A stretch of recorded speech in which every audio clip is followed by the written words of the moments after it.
I stood outside the restaurant window, watching them laugh at the table that was meant to celebrate my birthday. My son, my daughter-in-law, my grandchildren, candles flickering between glasses of wine, a cake I didn't know existed, and not one empty seat. It was late March, one of those evenings where the wind still bites, but the sun hangs on a little longer than it should. I remember because I didn't bring a coat. I wasn't planning to walk that far. I wasn't planning to see. They were sitting by the window, just 5 feet away, close enough that I could see the frosting on the cake. Pink roses piped in buttercream. I could even read the inscription, "Happy Birthday, Mom." Mom. That's what she calls herself now, my daughter-in-law, when she signs cards to me on behalf of the kids. From all of us, Mom, Dad, and the boys. I don't cry easily. Never really have. But something about standing out there in the cold, staring at a celebration with my name on it, and realizing I wasn't meant to be part of it, something about that made my chest feel hollow, like a house with all the furniture suddenly gone. I didn't knock, I didn't wave, I didn't make a scene. I just stood there for a few minutes, long enough to watch my grandson Noah lean over and whisper something into Melanie's ear and see her give him that soft pat on the back as she said something I'll never hear. Then I turned around. I walked back down the street slowly, careful not to trip over the cracks in the sidewalk. The world felt unusually quiet, like it was trying to cushion me from the sound of my own disappointment. You'd think I'd be used to it by now. The way a woman can slowly become invisible in her own life, one decision at a time, one assumption, one missed invitation. When I got home, I made myself a cup of tea and sat in my little room at the back of the house. The one that used to be the sunroom, until Melanie said it made the house look dated. Funny, that's what I feel like now, dated. I wrapped a blanket around my shoulders and just sat. No television, no music, just me and the soft hum of the refrigerator down the hall. And somewhere upstairs, the faint sound of laughter as they returned home from the dinner I wasn't supposed to know about. I didn't confront them. What would I say? That I saw them? That I heard about the party from Noah by accident when he said, "Grandma, I can't wait for your cake tonight, but Daddy said it's a surprise"? Would I ask Melanie why she looked me in the eye earlier that afternoon and said, "We're just keeping it low-key this year. Everyone's tired"? No. I've learned something in my 68 years.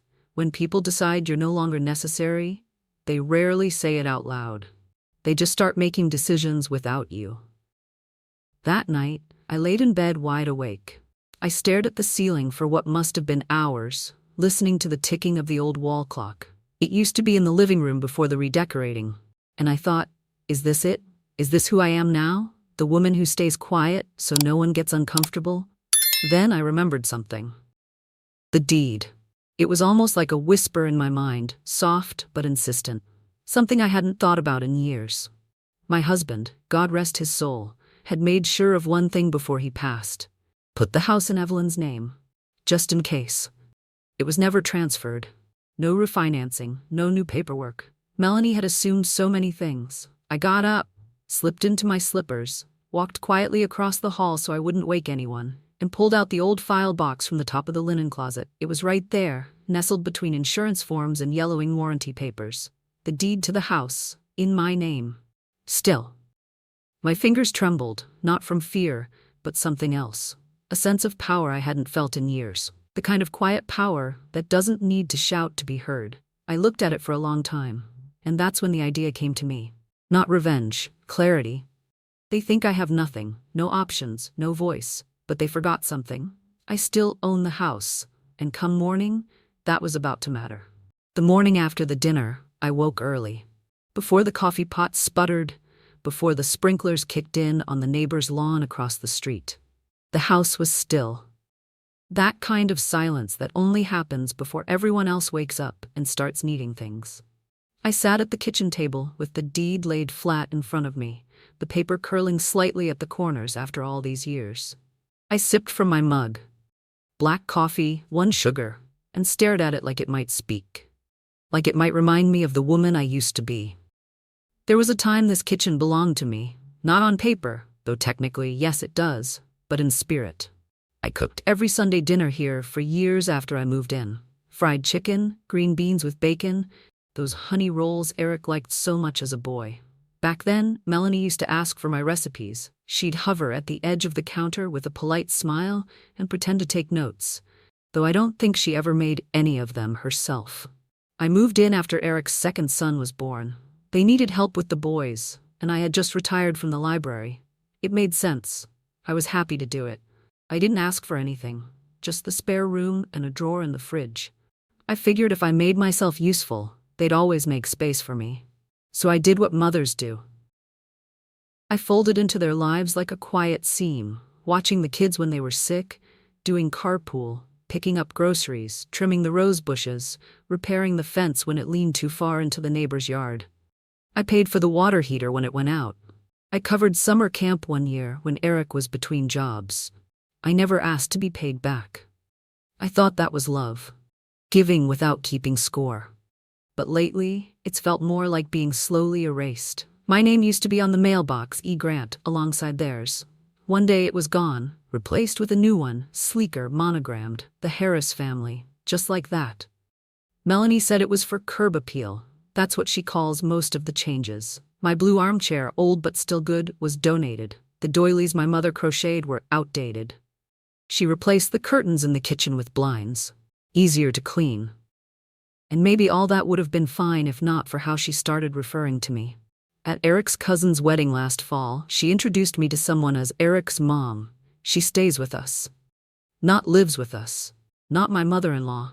Just stays with us. Like I was a guest on an extended visit, one missed train away from leaving. I smiled and nodded politely, the way I always do.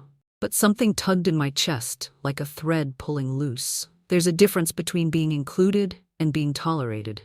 You feel it in the smallest things. When the family group chat suddenly becomes just mom, dad, and kids. When dinner is served without asking if you'll be joining. When your grandson asks if he can call you on your phone since mommy says not to bother you too much. And then came the suggestion. Casual, breezy. Like she was doing me a favor. Why don't you stay with Linda for a few weeks? Melanie had said over coffee one morning. The boys have so much stuff these days, and I just feel like we're all a little on top of each other. You'd get more space over there. Linda's my neighbor and my oldest friend in this town. We used to walk the kids to school together when they were little. She still lives alone in her tidy house with the azaleas out front. I visit her every Thursday for tea and lemon cookies. So yes, I could have stayed there. But that wasn't the point. Melanie didn't ask if I wanted to stay somewhere else. She wanted to make room, not for things, but for a life without me in it. Eric said nothing. He never really does when Melanie talks like that. He's not cruel, he's just busy, worn down. He works hard, provides for the family, nods along. I think he believes silence is the same as peace, but silence can hurt worse than words. Still, I smiled. I said, that might be nice. Because what else can a woman say when the home she helped build no longer has room for her? It wasn't until the birthday dinner that it all snapped into focus. Because forgetting to include someone is one thing, but excluding them, that's different. That's deliberate. That's cruel in a quiet, polite way. The kind of cruelty that doesn't leave bruises, only questions. So that morning, I made toast. I watched the sun come up over the back fence. I thought about how many mornings I'd stood right there, cutting fruit for lunchboxes, wiping sticky fingerprints off the counter, ironing school uniforms, folding blankets for the couch she insisted we didn't need anymore. And something in me started to shift. I didn't feel sad. I felt still. Like the moment before a summer storm when the air goes heavy and the birds fall silent. Something was coming. I could feel it. Not from them, from me. And that quiet thing inside me that had always chosen grace and good manners started to wonder what would happen if I chose something else. 2 days after the dinner I wasn't invited to, I stood in the hallway outside the laundry room folding towels that weren't mine. The boys had left their socks scattered like breadcrumbs, and Melanie's silk blouse lay draped over the washer like it expected someone else to care for it. I folded each piece slowly, deliberately. It's funny the way a home can shift beneath you. One day it's yours, the rhythm, the warmth, the scent of cinnamon in the fall. And then slowly, inch by inch, it becomes someone else's stage. And you're just background. That morning, I overheard Melanie on the phone again. I wasn't trying to. I was walking past the office to put the folded towels in the linen closet when I heard her voice, tight and whispering in that performative way people do when they want to seem calm but can't hide the edge. I'm telling you, once the house is fully in Eric's name, we can finally gut that back sunroom. The one she insists on keeping for her tea and plants or whatever. It's just dead space. Dead space. That's what she called the one room I still used. I stood frozen, towel pressed to my chest, like hearing those words out loud made something snap inside me. I backed away, gently placed the towels on the hall table, and went out to sit in the garden I apparently no longer needed. The rosemary bush had gone wild again, and the lavender I planted last year was just beginning to bloom. It's strange how often I'd told myself I was imagining things, that Melanie didn't mean it like that Eric didn't realize how it all felt, that maybe I was just too sensitive, too old-fashioned. But you can only twist yourself into so many knots before something breaks. That evening, Noah came bouncing down the stairs, a picture he drew in one hand and a smile stretched across his freckled face. "Grandma, did you like your birthday cake?" I paused. "What cake, sweetheart?" "The one we had at the restaurant." I wasn't supposed to tell, but Daddy said I could have 2 pieces, and Mommy let me blow out the candle after you didn't come. "Why didn't you come?" I stared at him, trying to process all of that at once. Blow out the candle after I didn't come. There was never an intention for me to be there. I smiled gently, because he didn't deserve my sadness.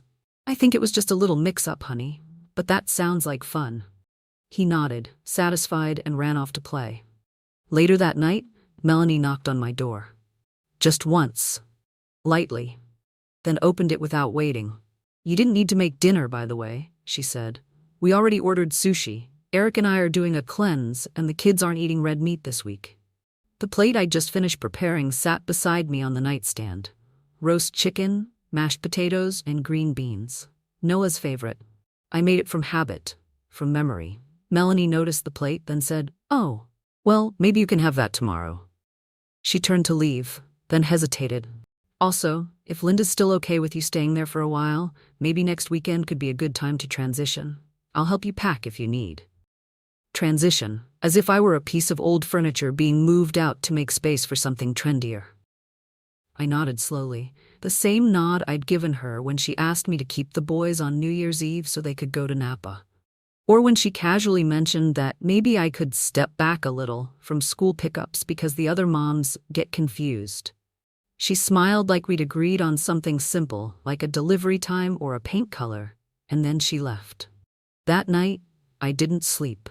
I stared at the ceiling again, just like after the birthday dinner.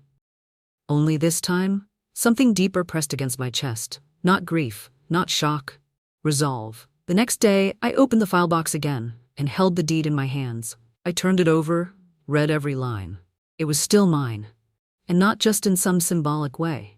It was mine, paid for, signed, filed, in my name. A quiet safeguard my late husband had insisted on back when we bought the house.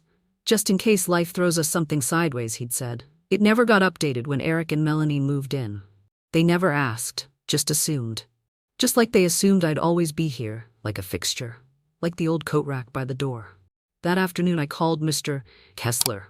He's a lawyer I haven't spoken to in years, but he handled our affairs when my husband passed. A thoughtful man with a soft voice and a firm handshake. He answered after 2 rings. "Evelyn Grant? Well, this is a surprise." We made an appointment for the following Tuesday. "In the meantime," he said, "gather anything you might want to include in a trust or living will. Property records, banking info, and let me know if there's any urgency." I paused.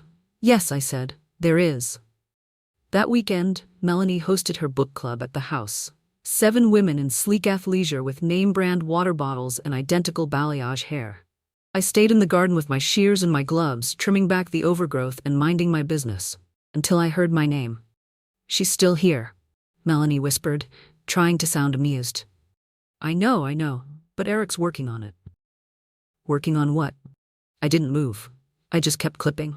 Later that evening, after everyone had gone, Melanie passed me in the hallway with a half-hearted smile. "You know, the girls were saying it's so nice of us to let you stay. Not everyone would be that generous."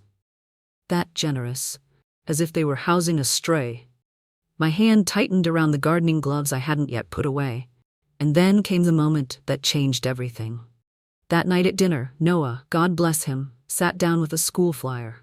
"Mommy said I shouldn't ask you," he said softly, eyes down, "but I wanted to. Will you come to Grandparents' Day next week?" I looked up. Melanie, standing at the counter, stiffened. "We already talked about that, Noah," she said sharply. "Grandparents' Day is for grandparents who are listed on the emergency contact form.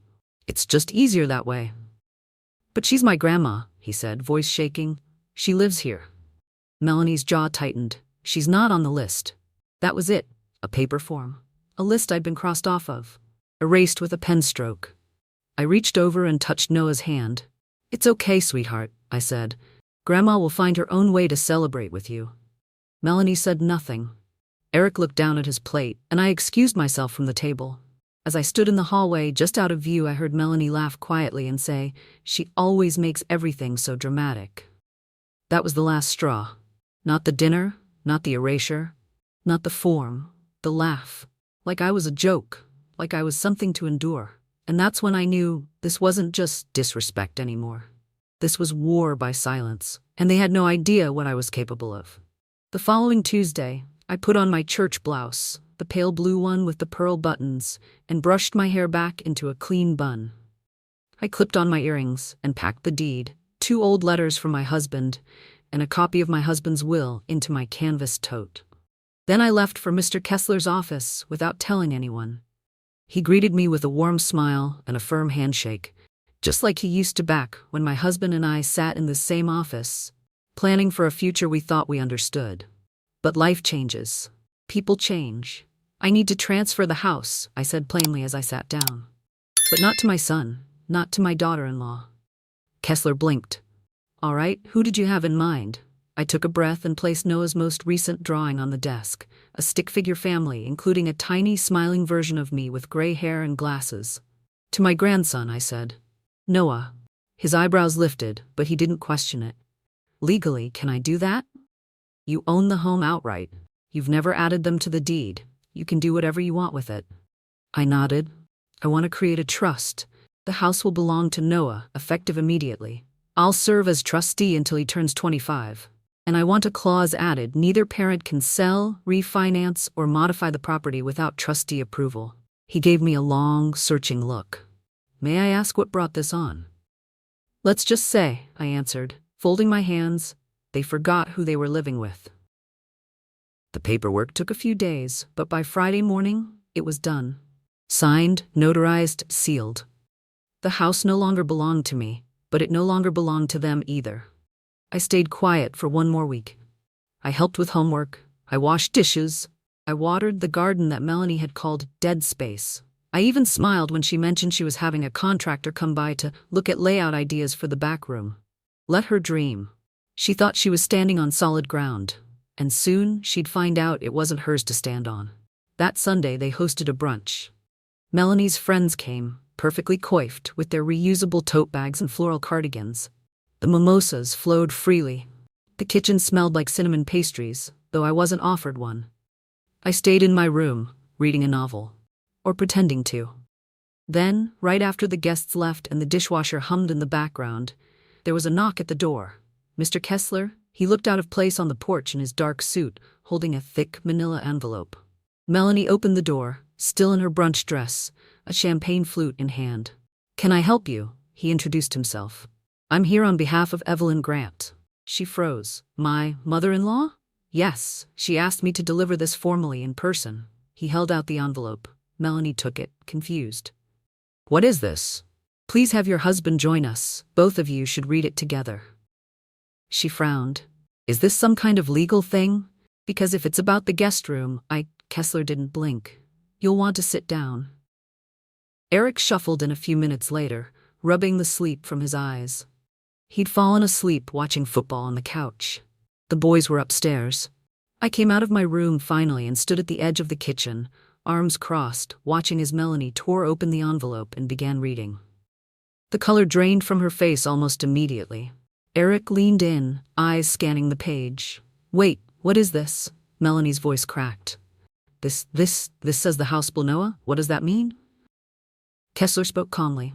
Mrs. Grant transferred ownership of the home into a legal trust. Your son is the beneficiary. Effective as of this week, Evelyn is no longer the owner of this property. Noah is. Eric blinked. But we live here. We've been living here for a decade. I finally stepped forward. Yes, and all that time, you never once asked whose name was on the deed. You just assumed. Like you've assumed everything else. Melanie was shaking now, the papers trembling in her hand. This isn't fair. You're manipulating us, using Noah as some kind of pawn. I met her eyes. I'm protecting him, because this house was never about you. And it sure as hell isn't about your remodel. Eric looked stunned. Why would you do this, Mom? Because I gave up everything for this family, my retirement, my space, my peace. I thought I was helping. I thought I was wanted. But I've been erased one kindness at a time. Eric opened his mouth, but I didn't give him the chance. You crossed me off the contact list at school, Melanie. You told your friends you were letting me stay. You threw a birthday dinner and didn't invite me. You asked me to pack and leave like I was a house guest overstaying my welcome. Melanie glared. That's not how it was. I stepped closer. You left me off the guest list, I said quietly. So I left you off the deed. The room fell into a heavy silence. No one spoke. Even the dishwasher seemed to hush. Kessler cleared his throat. To be clear, nothing is changing right now. You can continue to live here.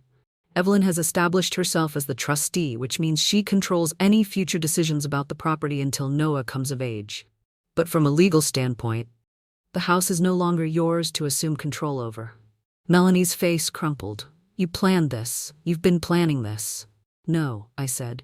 You planned this. You planned a life where I faded quietly into the background while you took over. I just finally decided not to let that happen. Eric sat down, head in his hands. Melanie turned to me, her voice sharp. You think this will bring you respect? You think punishing us will fix everything? I shook my head.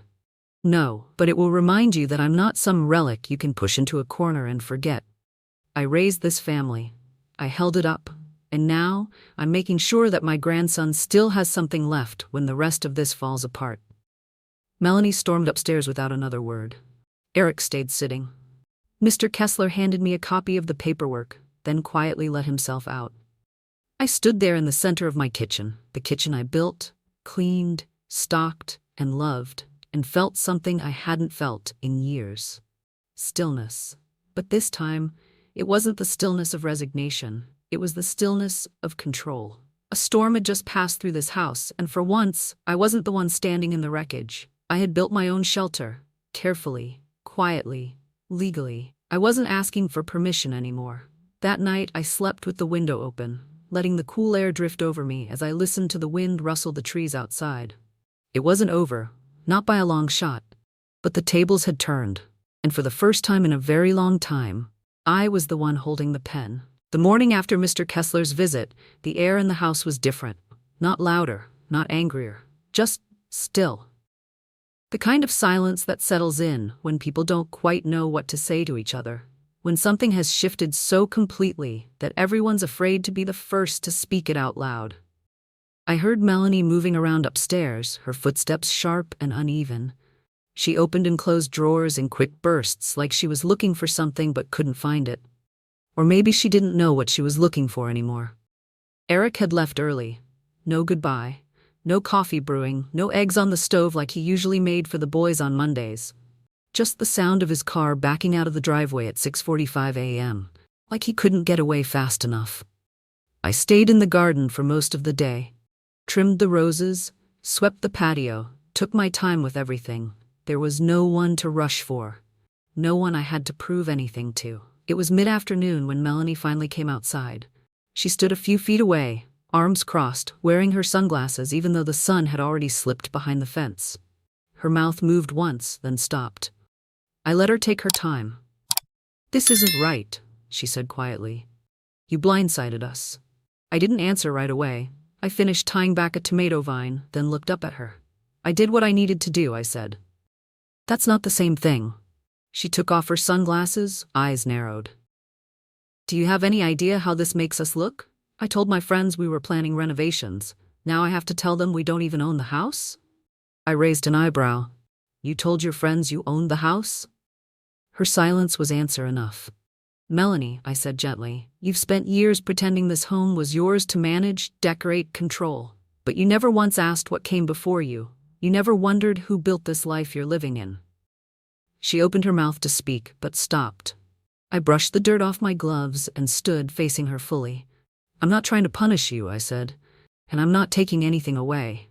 You and Eric can stay here, just like before. But the foundation has changed, that's all. It's no longer a house built on assumptions. It's one built on truth." Her face faltered. "And what about Noah? You think dragging him into this is fair?" I softened. "Noah is why I did this. That boy has more kindness in his little finger than I've seen in this house in years. I wanted him to have something that wasn't built on spite. Something that would still be here when the rest of us are gone. Something that was his." She looked down at her shoes. The edge of her voice cracked. "I didn't mean to push you out." "I know," I said. "That's the saddest part." She didn't reply. She just turned and went back inside, slower this time. The days that followed were quiet, but different. The boys noticed first. They asked if I was going away, and I told them no, not unless I chose to. I started walking Noah home from school again, slowly reintegrating myself into the life that had tried to edge me out. Eric, for his part, kept his head down. He was polite, distant, unsure, like a man trying to rebuild a bridge he hadn't realized he'd let collapse. One night, he came into the kitchen while I was making tea. "I should have asked more questions," he said. "I should have spoken up." I stirred the sugar into my mug. "We all should have done something, Eric. That's what life teaches us, usually too late." He nodded, not defending himself, just listening. "I don't hate you," I added. "Or Melanie. I just needed you both to remember that I'm here, that I exist, that I matter." He looked like he wanted to cry, but instead he reached for the second mug and poured himself some tea. A week later, I asked Linda to come with me to the school's grandparents' day. We weren't on the official form. No one had invited me, but I put on my nicest sweater and showed up anyway. When we walked in, Noah's face lit up like it was Christmas morning. He ran across the gym, arms outstretched, and wrapped me in a hug that nearly knocked me off balance. "Grandma, you came. I told you I'd find a way." Melanie was there too, lingering near the snack table, her eyes flicking toward us but saying nothing. I didn't expect her to. I wasn't there for her. I was there for the boy who still believed I was worth showing up for. The next morning, I left a note for Eric and Melanie on the dining table. Handwritten. Short. "The house belongs to Noah. But your home is your responsibility. If you want it to feel like a family again, start treating each other like one. I'll be staying with Linda for a while, not because I have to, because I choose to. You know where to find me." I took my tote bag, my paperback novel, and my grandmother's ring I kept tucked in the top drawer. Then I stepped outside, closed the door softly behind me, and walked down the street to a place where I was welcomed without conditions. As I passed the mailbox, still reading The Harris Family, I smiled, just slightly. Let them decide if they want to change it.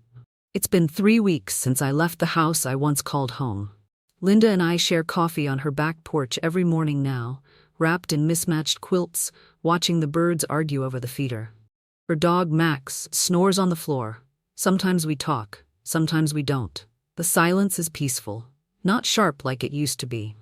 I brought only what mattered: my clothes, my books, a photo of my husband from our 25th anniversary, and the little ceramic mug Noah made me last Christmas. The one that says "Best Gma ever" in shaky, uneven letters. It holds my morning tea now, and sometimes a daisy from the garden. The rest I left behind, because as it turns out, the things you think you need to hold on to, titles, spaces, routines, often end up holding on to you. Eric comes by every Sunday, alone at first. He brings me fresh baked bread from that farmer's market Melanie used to make fun of. He asks about my back, offers to fix things around Linda's place. It's his way of saying sorry without using the word, and I accept it, not because it's perfect, but because it's something. A beginning. Melanie hasn't come yet. I don't expect her to. That kind of pride doesn't unwind itself overnight. But last week she sent a text, just a few words: "Noah misses you." And I understand more than I did. I didn't reply. Not yet. Some things need time to steep, like good tea. You don't rush the flavor. As for the house, Noah's house now, I hear they're not planning the remodel anymore. The sunroom stayed. And according to Eric, they moved a reading chair in there, and Noah sits in it after school to do his homework. He even asked to plant tomatoes this spring. They're tending to the roots now. I hope they water them well. Some nights, I still replay the moment I stood outside that restaurant window. Not out of pain anymore, but as a reminder. I was invisible to them, for a time, but I also let myself fade. I stayed silent when I should have spoken. I gave and gave, thinking it would earn me space, affection, permanence. But in families, just like in gardens, you can't grow anything where there's no light, no room, no care.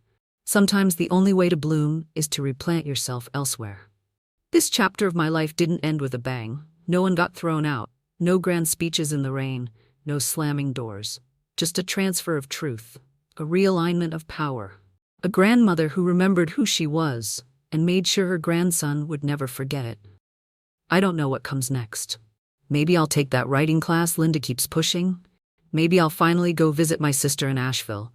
Maybe I'll stay right here and watch the tomatoes grow with Noah this summer, one ripe red globe at a time. Whatever it is, it'll be my choice. Not an obligation. Not a sacrifice dressed up as love. Just life, lived fully, clearly on my terms. People will say I was too quiet for too long. They'll ask why I didn't fight sooner. But here's the truth. Not all battles need a shout. Some are won with a whisper and a signature. And sometimes the loudest kind of revenge is peace.